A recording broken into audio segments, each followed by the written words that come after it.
नमस्कार विद्यार्थी मित्रांनो, ओयासिसच्या ऑनलाईन प्लॅटफॉर्ममध्ये आपलं स्वागत आहे। या व्हिडिओमध्ये आपण पाहणार आहोत महा टी पेपर क्रमांक 1 व पेपर क्रमांक 2साठी अत्यंत महत्त्वाचा असणारा विषय म्हणजे मराठी व्याकरण।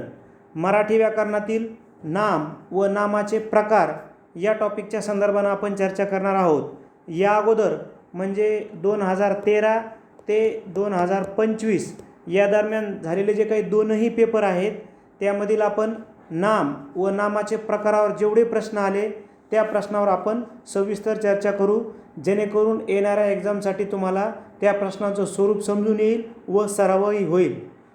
तत्पूर्वी तुम्ही आपल्या ओयासिस करिअर पॉईंटच्या ॲपमध्ये जाऊन तिथे तुम्हाला ओल्ड पेपर त्याचबरोबर मॉडेल पेपर उपलब्ध करून देण्यात आलेले आहेत। जे पेपर तुम्ही ऑनलाईन पद्धतीने सोडू शकता, व्ह्यूज करू शकता, त्याचबरोबर विश्लेषणाचा व्हिडिओ देखील पाहू शकता। या व्हिडिओच्या डिस्क्रिप्शन बॉक्समध्ये त्याची लिंक आहे किंवा डायरेक्ट प्ले स्टोअरवरून तुम्ही ओयासिस करिअर पॉईंट डाउनलोड करा। तर अधिक वेळ न घेता लगेच आपण प्रश्न पाहूयात। प्रश्न पाहूयात। बेंदूर हा सण वेगवेगळ्या भागात वेगवेगळ्या महिन्यात येतो। या वाक्यात एकूण नामे किती? आता आपण पर्याय दिले 4, 5, 6, 3। आता आपण एक एक नाम त्यामध्ये शोधूयात। बघा, बेंदूर हे झालं एक नाम। हे काय आहे? हे विशेष नाम आहे। त्यानंतर सण हे झालं 2। हे काय आहे? सामान्य नाम आहे। त्यानंतर भागात यामध्ये भाग हे नाम आहे, ते सुद्धा सामान्य नाम आहे। त्यानंतर महिन्यामध्ये महिना हे सुद्धा सामान्य नाम आहे। म्हणजे आपल्या लक्षात येतं की वरील वाक्यामध्ये 4 नाम आहेत: बेंदूर, सण, भाग आणि महिना। अशी एकूण किती नाम आहेत? 4 पैकी बेंदूर हे विशेष नाम आणि सण, भाग आणि महिना हे सामान्य नाम आहेत। पुढे आहे नव्याची नवलाई सारांनाच वेड लावते। वाक्यातील भाववाचक नाम ओळखा। लगेच आपल्यामध्ये पर्याय 2 नवलाई। यामध्ये काय आहे? नवल हा मूळ शब्द आहे, प्लस याला आई प्रत्यय लागला, त्यामुळे काय झालं? या ल मध्ये आहे ल प्लस अ प्लस आ। मग अ प्लस आ इथे दीर्घसंधी होऊन याचा आ बनतो, म्हणजेच दीर्घादेश बनतो स्वरसंधीमधला आणि शब्द तयार होतो नवल प्लस आई, नवलाई। पर्याय क्रमांक 2।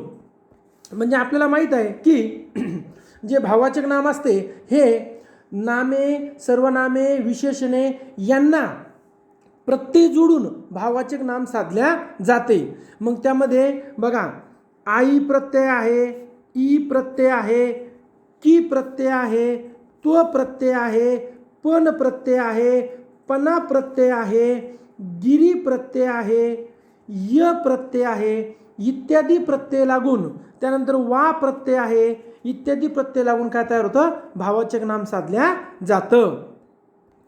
मग आपलं उत्तर झालं नवलाई। पुढे आहे पुढीलपैकी भाववाचक नसलेले नाम शोधा। बघा, भव्यता यामध्ये भव्य प्लस ता भव्यता आहे।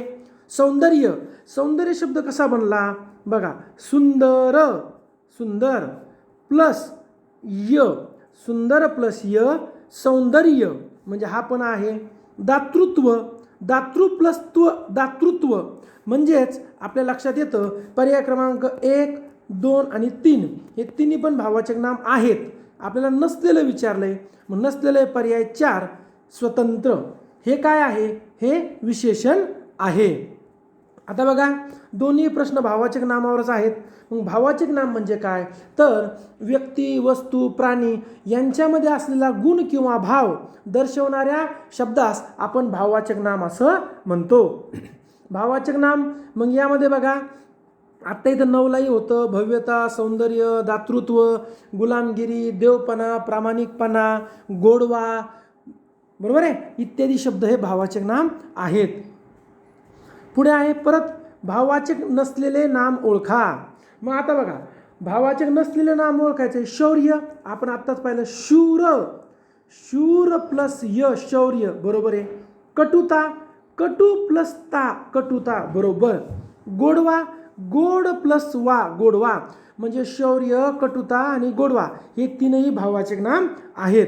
मग भाववाचक नाम कोणतं नाही तर कार्य. कार्य काय आहे? नाम आहे, पण कोणतं आहे तर ते सामान्य नाम आहे.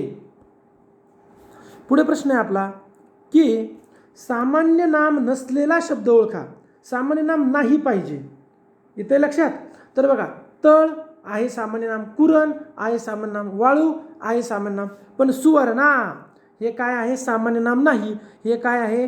विशेष नाम. बरोबर आहे. एका मुलीचं नाव आहे, विशेष नाम आहे, ज्याला आपण प्रॉपर नाउन असं म्हणतो. मग आता विशेष नाम म्हणजे एका व्यक्तीसाठी दिलेलं नाम, परंतु सामान्य नाम म्हणजे सर्व जातीला, सर्वसामान्य गुणधर्मात दिलेले नाम. पुढे आहे पुढील शब्दामधून भाववाचक नाम ओळखा. मग काय ओळखायचं आपलं भाववाचक नाम? शूर काय आहे? विशेषण. शूरपासून शौर्य बनतं, मग हे पर्याय कटला. लालित्य, बरोबर आहे. ललित प्लस य, ललित प्लस आला य तयार झाला लालित्य, हेच आपलं उत्तर आहे. चपळ विशेषण आहे, आदित्य विशेष नाम आहे. मग आपल्या आता जर आपण ॲनालाइज केलं तर 6 पैकी 4 प्रश्न हे भाववाचक नामावरच आलेले आहेत. बघा, तुम्ही जर आपल्या ओएसिस करिअर पॉईंटच्या ॲपमध्ये गेलात तर तिथे तुम्हाला इयर वाईज म्हणजे 2013 ते 2025 पेपर क्रमांक 1 आणि पेपर क्रमांक 2 यांचे विषयानुसार तुम्हाला ओल्ड पेपर सॉल्व करता येतील.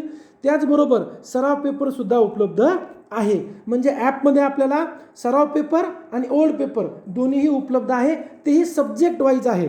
तुम्हाला असं वाटतंय की तुमचा जो सब्जेक्ट वीक आहे त्या सब्जेक्टची तुम्ही टेस्ट सिरीज जॉईन करू शकता. प्रश्न आहे आपला, हिमालयात ज्या नद्या उगम पावतात त्या बहुतेक गंगेला येऊन मिळतात. या वाक्यात कोणत्या प्रकारचा शब्द मुळीच आलेला नाही? पर्याय पाहून घेऊ. विशेष नाम, सर्वनाम, भाववाचक नाम आणि सामान्य नाम. ओके, एक एक सोडत जाऊ. मग आता बघा, हिमालय विशेष नाम म्हणजे आलं, हा पर्याय कटला. ज्या त्या सर्वनाम आलं, पर्याय कटला. नद्या सामान्य नाम आलं, सामान्य नाम कटला. म्हणजे आपलं उत्तर काय आलं? भाववाचक नाम. पुढे काय? गंगा विशेष नाम. बरोबर आहे. म्हणजे आपल्या असं लक्षात येतं की वाक्यामध्ये विशेष नाम आलंय, सर्वनाम आलंय, सामान्य नाम आलंय, परंतु भाववाचक नाम आलेलं नाही. मग हे झालं आपलं उत्तर, पर्याय क्रमांक 3. नेक्स्ट आहे की भाववाचक नामाचे चुकीचे रूप ओळखायचे. बघा, 8 पैकी 6 प्रश्न हे भाववाचक नामावर आलेले आहेत. तसं म्हणलं तर 6. ओके, बघा, वैविध्यता, सहकार्य, सामिप्य, मधुरता. तर वैविध्यता हेच आपलं उत्तर. हे चुकलंय का? वैविध्यता असं नसून ध याला लागला प्रत्यय ता आणि शब्द तयार झाला भाववाचक विविधता.